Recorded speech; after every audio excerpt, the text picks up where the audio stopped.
Everyone, I got strawberries pretty cheap this week, so I'm going to can them up. That way I'm able to use them at a later date for things like pancakes, French toast, filling toppings, all that great stuff. I will be using the recipe out of the Ball book for canning and preserving. And this one says when you are doing strawberries, you're actually not going to use syrup, which is interesting. I've never used a method like this before. So the first thing we're going to do is wash the strawberries and take all those green tops off. But remember, we're going to save them for strawberry syrup. Okay, so my strawberries are all cut up. Hulling just means to take that green top part off. That's why I said we're going to save that for that strawberry syrup that we do. So now that they're in a pot, and remember these are going to be firm strawberries, so anything that's like bruised, just save that to the side, eat it then, or do something else with it. You want these to be firm. And we're gonna add a half a cup of sugar per pound. So there's about 3 pounds here. So I have a cup and a half of sugar, and we're just gonna pour that on top. And this we're gonna let sit for about 5 hours. So this is why that recipe doesn't include syrup. This is what's called macerating strawberries or macerating berries.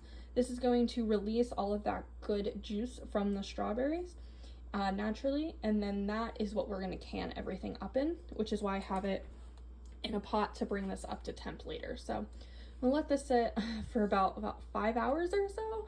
So I'm gonna get myself breakfast, gonna do some dishes, other chores around the house, and I'll see you in a bit. Okay, now that it's been about 5-6 hours, look at all that liquid that got drawn out. That's why it calls for no syrup, because it pretty much makes its own syrup to be bathed in. So I'm gonna bring this up to a low simmer just to warm it up and dissolve any remaining sugar that's in here. And while that's heating up, since this is going to be considered a hot pack, I'm going to start heating up my jars to water bath because like we do cold and cold, hot and hot. So I'm going to bring this up to a simmer and bring this up so that it warms the jars.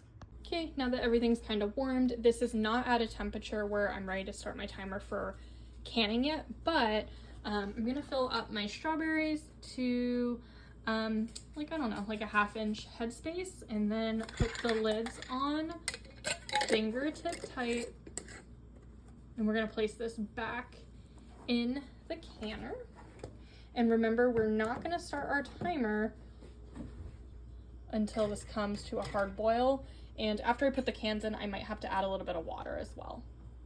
Okay, that's not quite at the water level I want, so I'm gonna pour in a little bit more water, which is going to drop the temperature of the water overall.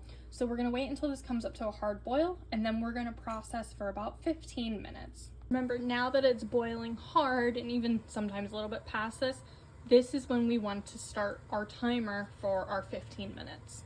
All right, we pulled them out. They are still very hot. You can see they are bubbling. And that's it. Those are canned strawberries. So I'm gonna let them sit on the counter overnight, check the seals, take the rings off, and store them tomorrow. But thanks everyone for following along, and I'll talk to you later. Bye.